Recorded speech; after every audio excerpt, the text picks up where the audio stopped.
When it comes to living life, there's a lot to overthink, but I don't ever have to overthink my water.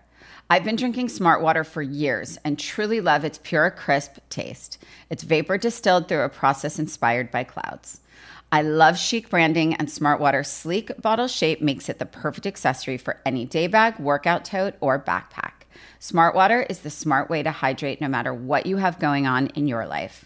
Life is full of choices. Smart Water is a simple one. Visit drinksmartwater.com to learn more.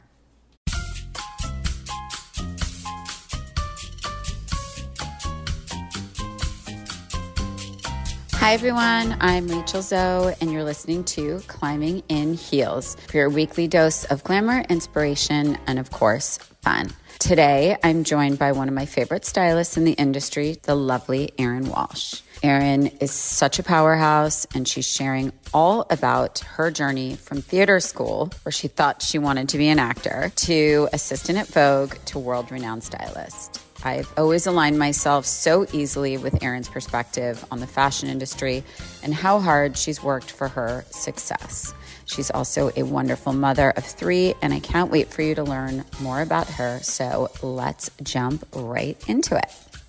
Very excited to have you. And, I started Climbing in Heels because I think just being so inspired by so many women in my life, I think being surrounded by extraordinary women that do really great things. And, I really do believe, obviously when I say climbing in heels, for me, it's literal, but for most, it's not. Most people do wear flats, but it is really meant to mean that while working really hard and being ambitious and passionate and all of the things, you still embrace the sort of powers, and it's not a word, but uniqueness of being a woman. And so I wanted to have you on just because obviously styling is close to my heart. It's what I breathe. It's what I know and love for as long as I know. But, I think sort of watching you grow as a stylist and working with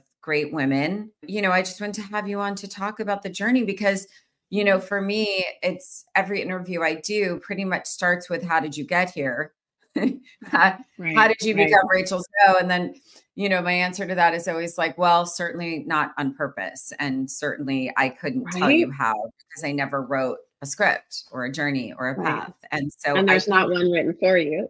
there isn't. And listen, I think it's also becoming a mom. It's the same thing. There is no script and no one tells you how to do it. But, I think for you having 3 children and working really hard. And the last time I saw you, we talked about sort of the struggle with that too. So let's get into it, my friend.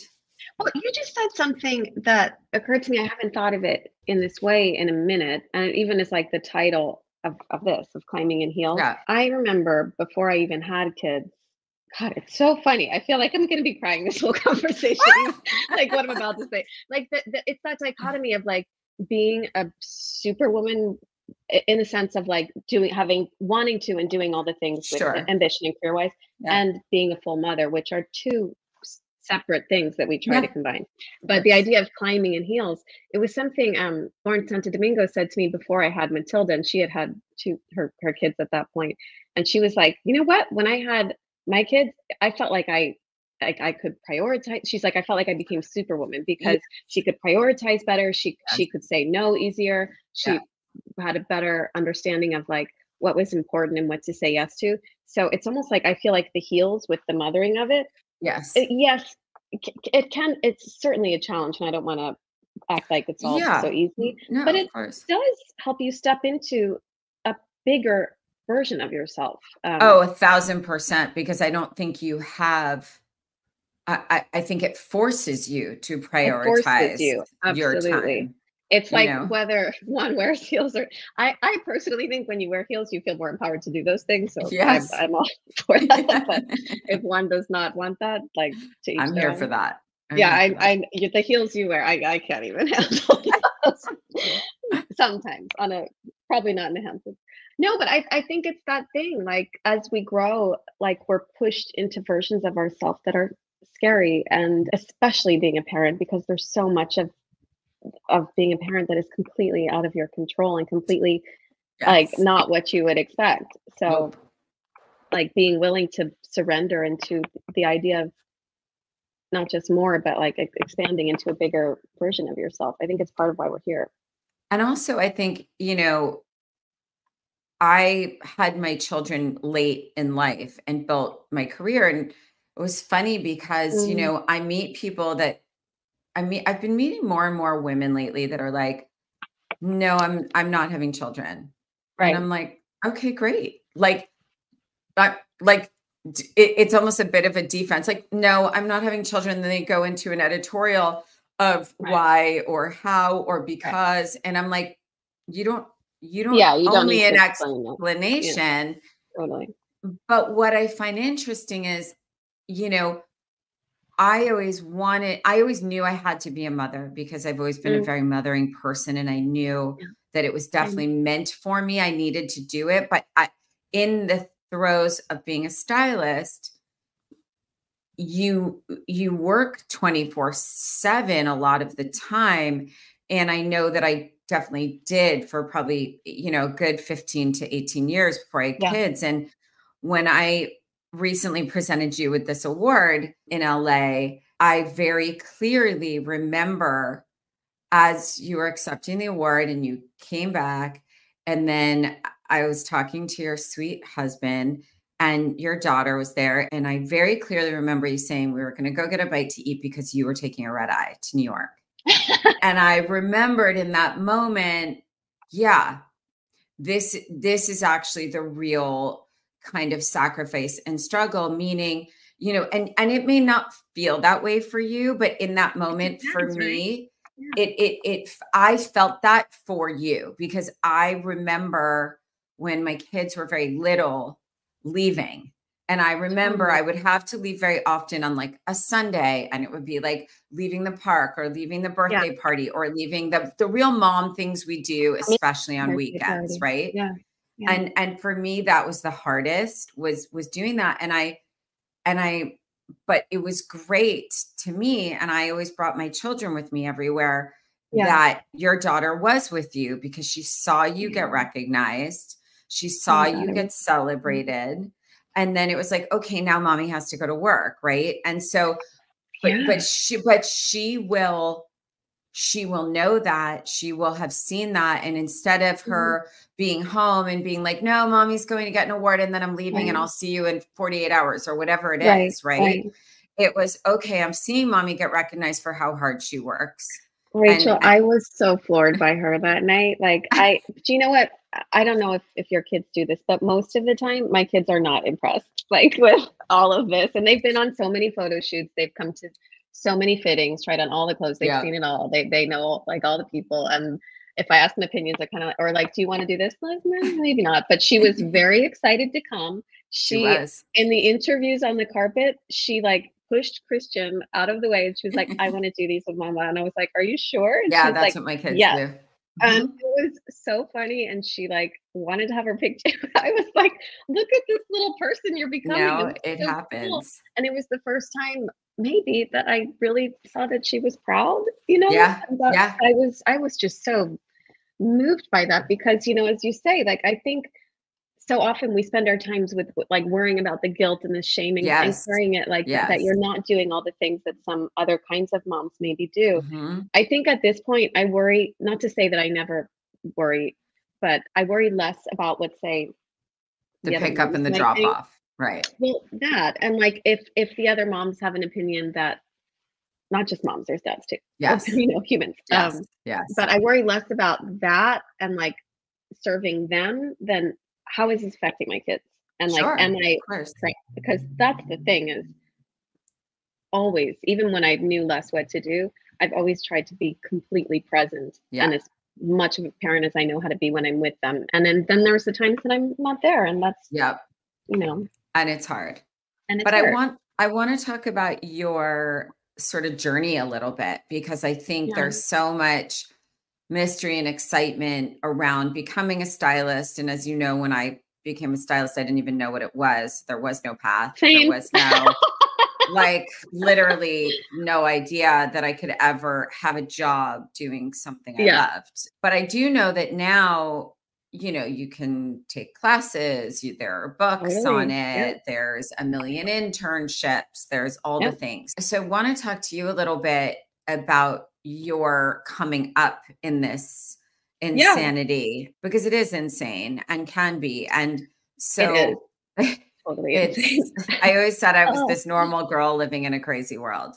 I don't know what I like normal that. is. Because I I don't, don't think you're normal though. So I a don't very think wise. anyone does, but I felt normal in the No, moment. I mean that in the best way because I feel like us wizards attract each other, and Yeah. I find you to be more of a wizard than a muggle, Rachel. Oh, thanks, love. I um, appreciate. I think that's But good. you grew up where?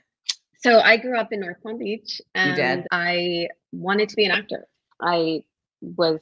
I don't know why. Do you know what's funny? I grew up always wanting to be an actor and thinking I was, either going to be a movie star or like on Broadway. So Except I funny. was always thinking more about the clothes. I was Right. always thinking more about the clothes. I would like as a little girl, I would, going to bed, lie in bed, and I still do this, as I'm sure you do too. Yes. Like thinking about like different outfits. Of course. Such a weird thing Of to do. course. Only No, you would understand. not at all. That's Um, all I would ever take away from theater as a and kid. yeah, and I loved. But anyway, so I got into NYU for theater. I went to Tisch School of the Arts. I like New York to me was like stepping into this fantasy of everything that I never knew was Mhm. possible. And when you Mhm. go to New York that way, like conservatory training, it's like life training. Yeah. It's not like regular college where you have your classes and stuff. You're like in 9 to 6 conservatory 3 to 4 days of the week.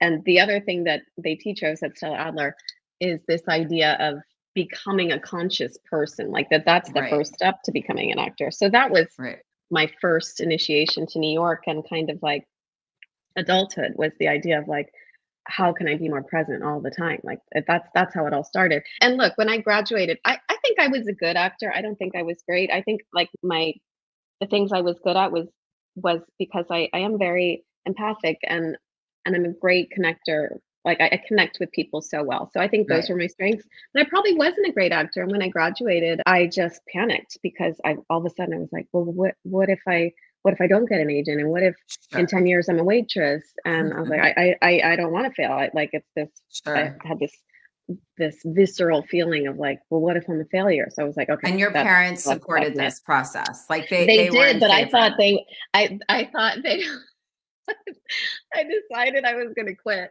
And then I remember I was talking to my parents and I'm like, so maybe I'm gonna travel or like take some time. And they're like, okay, but who's gonna pay for that? I'm like, oh, Yeah. you won't support me? And they're like, no, you need to get a job. Okay. I Bless. guess my cushy time But life now was you get it, right? Like now you're I like, got it. duh, Thank God. Thank God.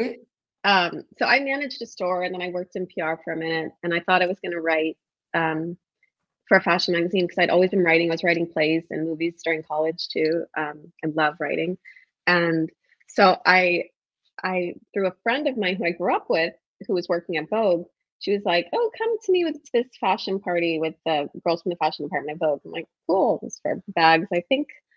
I'll remember the name later of the bag company, but it was very trendy at the time.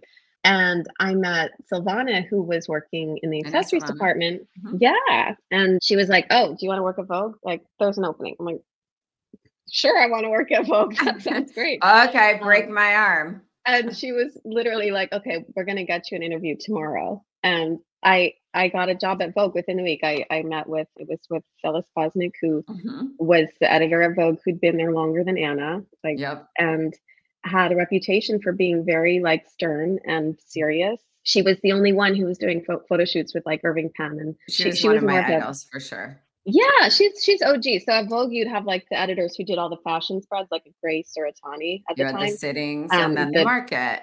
and she was more of a sittings editor. So she would do like say with Irving Penn at that time when you shot with him, you go into the studio, it's like one photo for all day. And you'd have a break for lunch and it's film, nothing's on the camera, and there's no music, there's no talking. It was more like church. Yeah. But yeah, that was how it started. That's a very long-winded version Definitely of not how it like that started. now. No, God, I can't like the demands and the what's it called? The deliverables now, like Yeah. on any shoot, it's insane. Mental. Try to stay It's mental. focused. Like it's Yeah. Totally. yeah. That's wild. Okay, so how long were you at Vogue? Not long. I worked for Philips for like a year and a half, and Mhm. I've said this before. It was like oil and water. So when I got the job at Vogue, I remember I walked in off the elevator, and there's the big Vogue on the wall, and I remember I like to think that I'm a little bit psychic still. I think that I am. I'm intuitive. But I remember at that moment, I looked at the sign and I was like, "Oh my God, this is my life. I'm gonna be here for 50 years. I see it. It's happening." I'm like, "This is it. Like, where else do I go from here?" And it was like this ongoing struggle that, first of all, I knew nothing, and it's a learning curve for any assistant. But like I'm sort of, as you can tell, this like open heart, Yeah, person. yeah. And it just, I wasn't the one.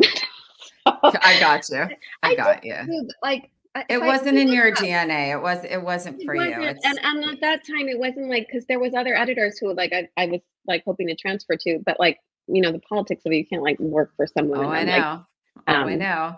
go work Why do for you think someone else why do you for. think I went freelance at 25? When it comes to living life, there's a lot to overthink.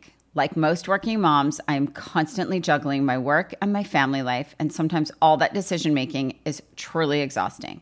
But at least I don't ever have to overthink my water. I've been drinking Smart Water for many, many years and truly love its pure, crisp taste.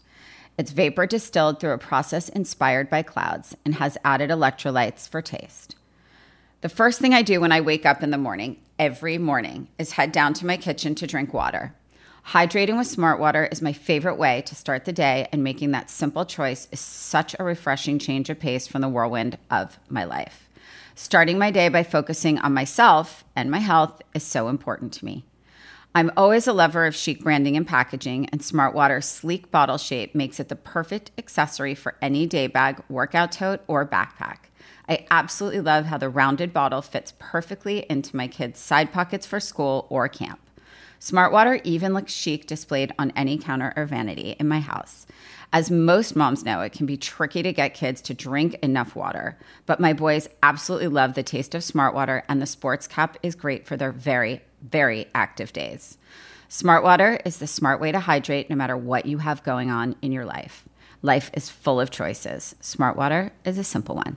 Visit drinksmartwater.com to learn more. My dad works in B2B marketing, but I never really knew what that meant. Then one day my dad came by my school for career day and told everyone in my class he was a big MQL man. Then he just kept saying things like, "The more MQLs, the better," over and over. My friends still laugh at me to this day. I think it means marketing qualified lead. One thing's for sure, I'll be known as the MQL man's kid for the rest of my days. Why couldn't you just be a fireman or a lawyer? Why? You ruined my life, Dad.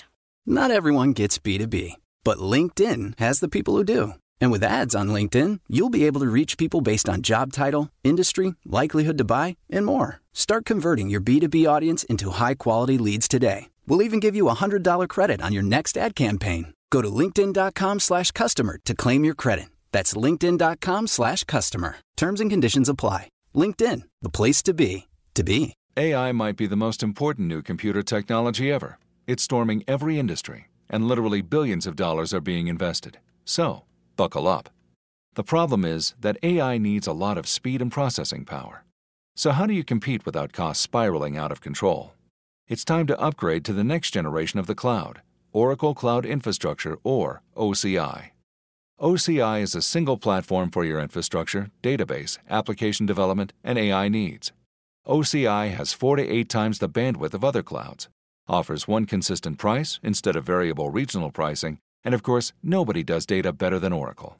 So now you can train your AI models at twice the speed and less than half the cost of other clouds. If you want to do more and spend less, like Uber, 8x8, and Databricks Mosaic, take a free test drive of OCI at oracle.com/strategic. That's oracle.com/strategic. oracle.com/strategic. When it comes to living life, there's a lot to overthink. Like most working moms, I am constantly juggling my work and my family life, and sometimes all that decision making is truly exhausting. But at least I don't ever have to overthink my water. I've been drinking Smart Water for many, many years and truly love its pure, crisp taste. It's vapor distilled through a process inspired by clouds and has added electrolytes for taste. The first thing I do when I wake up in the morning, every morning, is head down to my kitchen to drink water. Hydrating with Smart Water is my favorite way to start the day, and making that simple choice is such a refreshing change of pace from the whirlwind of my life. Starting my day by focusing on myself and my health is so important to me. I'm always a lover of chic branding and packaging, and Smart Water's sleek bottle shape makes it the perfect accessory for any day bag, workout tote, or backpack. I absolutely love how the rounded bottle fits perfectly into my kids' side pockets for school or camp. Smart Water even looks chic displayed on any counter or vanity in my house. As most moms know, it can be tricky to get kids to drink enough water, but my boys absolutely love the taste of Smart Water, and the sports cup is great for their very, very active days. Smart Water is the smart way to hydrate no matter what you have going on in your life. Life is full of choices. Smart Water is a simple one. Visit drinksmartwater.com to learn more. When it comes to living life, there's a lot to overthink. Like most working moms, I am constantly juggling my work and my family life, and sometimes all that decision making is truly exhausting. But at least I don't ever have to overthink my water. I've been drinking Smart Water for many, many years and truly love its pure, crisp taste. It's vapor distilled through a process inspired by clouds and has added electrolytes for taste. The first thing I do when I wake up in the morning, every morning, is head down to my kitchen to drink water. Hydrating with Smart Water is my favorite way to start the day, and making that simple choice is such a refreshing change of pace from the whirlwind of my life. Starting my day by focusing on myself and my health is so important to me. I'm always a lover of chic branding and packaging, and Smart Water's sleek bottle shape makes it the perfect accessory for any day bag, workout tote, or backpack. I absolutely love how the rounded bottle fits perfectly into my kids' side pockets for school or camp. Smart Water even looks chic displayed on any counter or vanity in my house. As most moms know, it can be tricky to get kids to drink enough water, but my boys absolutely love the taste of Smart Water, and the sports cup is great for their very, very active days. Smart Water is the smart way to hydrate no matter what you have going on in your life. Life is full of choices. Smart Water is a simple one. Visit drinksmartwater.com to learn more. There was nowhere to go. Heartbreak. But I was heartbroken. I thought that was it. It was then that I realized there were freelance stylists. Mm-hmm. So then I just started first. This is funny too. So I was like, well, maybe I'm not going to work for a magazine. Maybe I'll go back to PR. And I interviewed in PR, and everybody was like, no, you need to be a fashion editor. Like, this kind of job doesn't make sense for you. But I started working for freelance stylists. And I did that for like 2 or 3 years. And then I just like jumped on my own because I was so itchy, you know? Yeah. I mean, it's interesting. I think you're a Vogue girl or you're not, you know, I think it's for you or it's not. And I think there's no better training. There's no better training. There's no better training. And the idea of like the specificity and the attention to detail and the relentlessness, like I remember one time I couldn't make something happen. And the lesson I got from my boss that night was, well, no doesn't exist at Vogue. Yeah. And so I took that with me, and I always hence the movie, my friend. Which came out when I was there. My friends who are systems, and we saw like I just remember feeling like I was going to throw up. It was so real. I was like, oh, this is like gut wrenching. And when I finally ended up meeting Annie many years later, I was like, you know, I worked there when that came out, and she was like, oh man. I mean, it was very full circle. Pretty wild. I mean, Leslie Fremar went on to be a big stylist, and you know who was there as well. And I think I love her take on things. She's so real. She's so like, I think she's a good example of the power of no, and knowing what serves you, you know? Yeah. Yeah. And I think, listen, I think styling has come a long way. I think it's digressed in many ways. I think it's progressed in many ways. I think I know. I mean, I think there is no more, you know, I was talking to someone about this at dinner last night because they brought up my show and all this stuff. And I said, look, the mission behind my show was to sort of teach people and let people in on how the brilliance of the fashion industry actually, like, what was involved and how it happened and how these, you know, these icons appeared in front of them, before them, but what went into creating that, right? Right. And there was a lot of that, but I don't think the intention was ever to fully lift any kind of mystery, you know, of fashion. And I think now, because of social, there is no mystery. We see everything. We see everything before it even happens. We see everything before the carpet even occurs. It's that, and people think they've seen everything, so they have made up their minds about what they need to do. Sure. What's interesting, I think, about what you managed to do is, like, so I think the whole world, like, people think it's so fantastical, and it is so fantastical. And the fashion industry is filled with, like, these mythical kind of iconic figures that we get used to, or people think they'll never meet. And if you combine that with the idea that this life that we're living, a lot of it kind of feels like a show. It feels like a game show where like random serendipitous things. I feel like it just brought an insider view to that fantastical reality that, you know, that's I like people rewatching it now. I think they're like, as you're saying, maybe now they're lacking some of that fantasy, mystery, you know, that mystery. And also, like, you bring a reverence. You always brought a reverence and a level of, like, seriousness about what you do, that and a work ethic that I think, like, now I see, and this isn't to criticize it, like, anybody, but I do see, like, especially up and coming people not so willing or wanting to get their hands dirty and put in the work. And I think without that, you don't understand the fantasy. Like, to have the elevated, you need to have a base, a foundation. I don't think you deserve the fantasy at that point. Like, yeah, and that too. Yeah, totally. You know, and I hate to sound like harsh about it. I think for me, I think you really know the talented artists out there. You know the talent, you know the ones that work for it, you know the ones that deserve the success that they have. And, you know, Gucci Westman, who you work with a lot, who I've known forever, who I think was one of the very first makeup artists I ever worked with Cameron, like in 2003, I think, like on Shrek, literally. Yes. And Gucci then was so highly regarded as like the queen, like, oh my God, you got Gucci Westman, you know? And like, now, you know, you see her as this mom and she launched her product and, you know, she has all this success, but she's still, you know, I saw her the other day and she's still like Gucci. She's still like, oh my God, girly girl, my lipstick, you know? And I think she's, but I think there's that humility that, to me, like the Serge Normands and the, like, I think that these people, they're more rare now, but when they happen, you really root for them, you know? And I know for me, I just really root for people that, from what I see, and I said this when I presented you with your award, it's the starry eyes, it's the passion, it's the graciousness, it's the, I'm lucky to be doing this. I love it so much.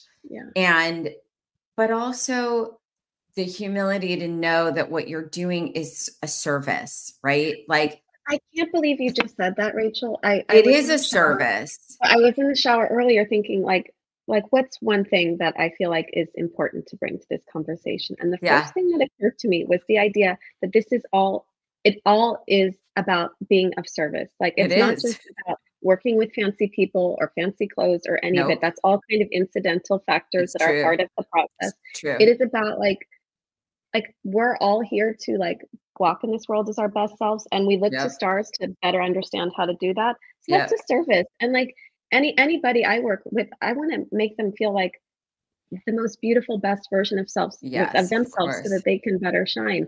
And I feel like so many people miss that very fundamental fact. It's true.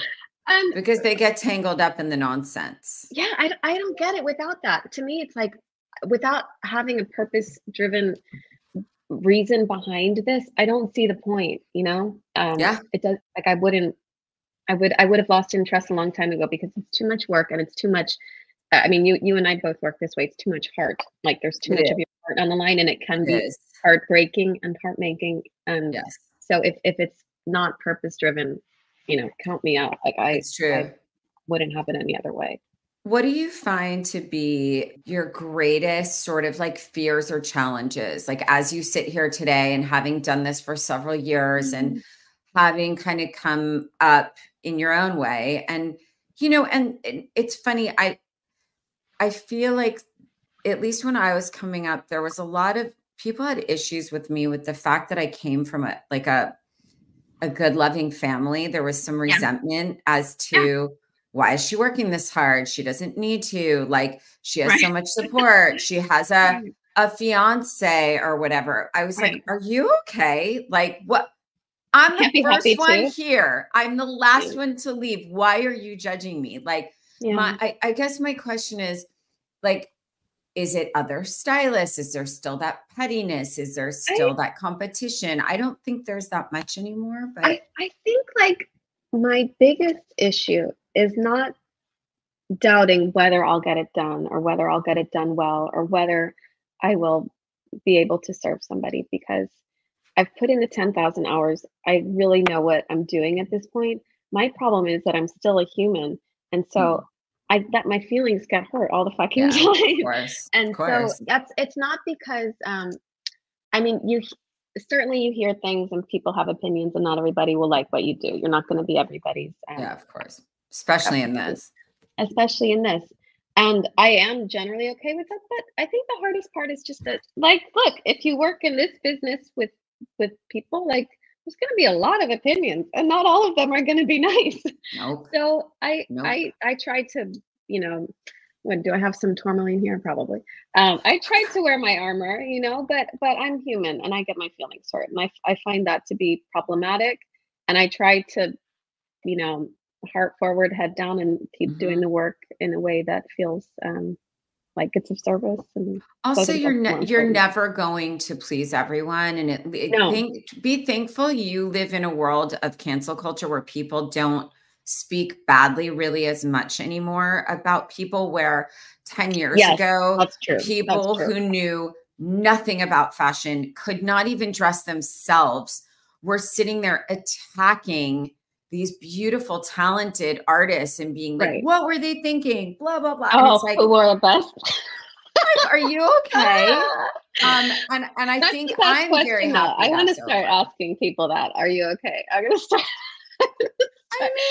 I feel like that's a good question when somebody is not behaving as they should. Are you unwell? Like what? Like, I don't get it. Like, you look crazy. And you're telling me that this Dior or whatever that was custom, like, it's this most stunning thing I've ever seen. Who do you think you are? Like, right. It's funny. And look, it is important to have I think, look, if you're aware of what matters, it's easy to step back into. Yes, but in the moment, it hurts. But in the moment, and also, I think more importantly, even if it doesn't hurt you or the stylist or whoever, it hurts the artist. Even if they say it doesn't hurt, it does hurt. It hurts. Totally, it hurts. Totally. Because we're human. I think that's harder to deal with than the process, because I always know, as you've said this before, that you told me on the show, like you were having brain surgery or something, but it's not. So if you're having a problem at a shoot or in a fitting, you can always solve it. I heard from my agent, and I find this to be so fascinating, that people call and they complain about this person or that person around the people, and they're saying well, it's so hard, it's so difficult. I would never do that. I never complain. I never. I'm just let's do this. Let's solve it, because otherwise, why is somebody hiring you to do this service for them? Get a different job if you don't want to solve it. Yeah, but here's the thing that I'm going to say, and I posted this recently on my social, and I couldn't believe the reaction to it. And I think because historically, when I was growing up, it was always sort of oh my God, don't have a woman do that. It'll be so emotional. Oh my God, she will just get hurt too easily, or she will care too much, or like, or like she'll just bring too much emotion and sensitivity to the table. And I sit here today and I'm like, wow, what a fucking superpower that we have. Yes. That we do bring our emotion to it. And I would think that, you know, for what you just said, like the biggest challenge is being hurt. That was absolutely by far and away the biggest challenge for me, was how hurt I got by people that worked with me, by people I worked, you know, people, external people, by, you know, agents that crushed me and still owe me money today. Like, you know, a constant heartbreak and that stuff. And Roger, you know, would be like, take the high road, take the high road. I'm like, oh. Like that is actually the hardest challenge that I've ever faced in any business that I've done. Truthfully, it was taking the high road, still is. And it's something I'm trying to teach my kids. And in all fairness, when I teach my kids this, I say, listen, this is something mommy has struggled with forever, because it is the harder thing to do, taking the high road. To take the high road, and to also like, I think that in combination with just trying to step back and realize that people show you who they are. Yes. You know, you have to believe it. You have to believe it. And I think that lesson is really hard to, and we learn that again and again, because you put your heart out there, like things don't always work out the way you want. No, they really don't. But I do think that I honestly love what you're doing. I love the women that you work with. Too. You know, I love how much you love what you're doing. What's next for you? It's like it's again, it's of service. And also the women that I work with, they're not just about like going out there and wearing a pretty dress and like looking great. Like, yes, those things are happening and that's part of it. But they are out there like in the most purpose-driven way, trying to change the world through their art and through their sentiments and how they engage with their fans. You know, I feel like yes, like that's why we're here. And so like using your platform in that way, that's what's exciting to me. And so in terms of like taking that to another level, that's exactly what I'm doing. I'm working on a book. I have a call after this about that actually, that we're selling next month. Amazing. But the idea with my book is that I want to, like, basically what Marie Kondo was able to do with organization, I want to do that for style. And I want to, like, us to have a system to use what we wear to step into our best self every day. So like, what's your system? What can you return to? Because some of us, or most of us, wake up most days maybe not feeling like the best or perfect version of yourself. So it's like this strange combination of like metaphysical and physical practical guide. Because I also hadn't really seen a style idea that was about aligning your entire life and like how you could better do that by changing your relationship to what you wear. So working on that. I've always stood by find your uniform.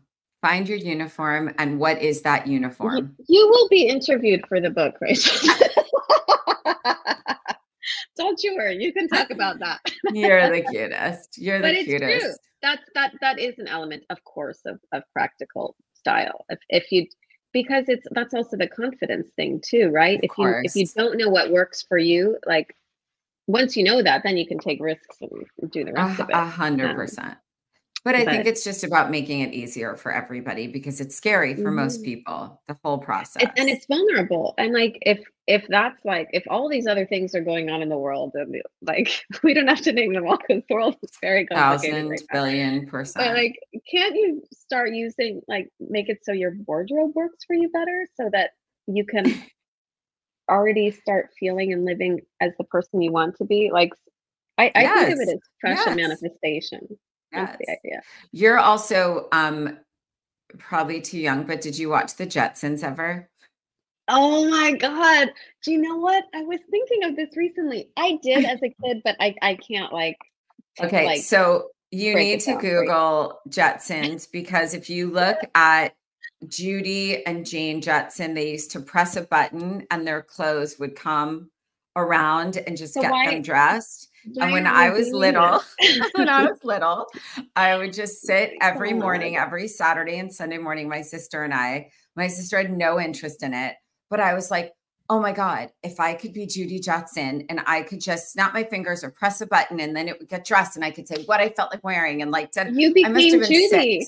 6. That's what I was manifesting. And then later on, I wanted to be Elsa Clench. And then, Oh my God. I need to rewatch it. That's hilarious. I feel like that probably is the future. Well, it is. It actually is. I think we're weirdly like not that far away from that actually happening.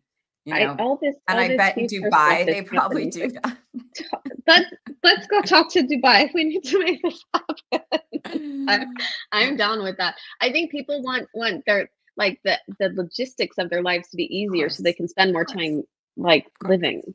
Of course, especially with the world being as complicated as it is. So Judy Jetson, it is. I that could be another chapter of the book. Well, I love and adore you. I love knowing you. I love watching you. I love being friends with you. I love supporting you, and I'm excited to see you out here. I'm so excited, and I wish everybody could see what you're wearing because you look very fabulous. Oh my God, not at all. I'm like I'm just in. These are your necklaces. I love those. They're so pretty. Yeah. Thank you, my love. Bryony? Yeah. Right. Well, this one is Devin Woodhill, and this one is Bryony. Oh my God, it's so good. I can't wait to see you. We're gonna have so much fun. Yeah, I'm excited. Thank you. All right, my love. Me. What a big joy. Kiss. Enjoy, and I'll see you soon. I'll see you very soon. Absolutely. Thank you so much to my very sweet, brilliant friend, Erin Walsh, for coming on Climbing in Heels today. I am so impressed by her vulnerability, her work ethic, and just her overall sort of humility and graciousness about being so lucky to do what she loves and really just be great at it and love it so much along the way, and still being an incredibly hands-on mom to 3. So thanks for listening, and I will see you all next week. Mwah.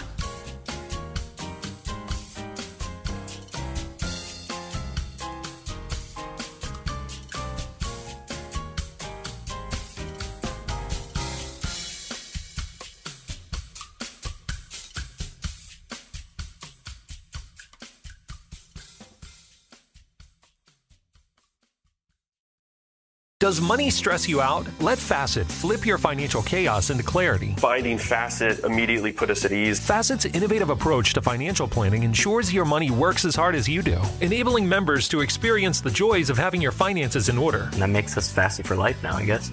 Visit Facet.com, FACET.com to learn more. This ad is sponsored by Facet. Facet Wealth is an SEC-registered investment advisor. This is not an offer to buy or sell securities, nor is it investment, legal, or tax advice. These testimonials are from current Facet members who are not compensated. All opinions are their own and not a guarantee of a similar outcome.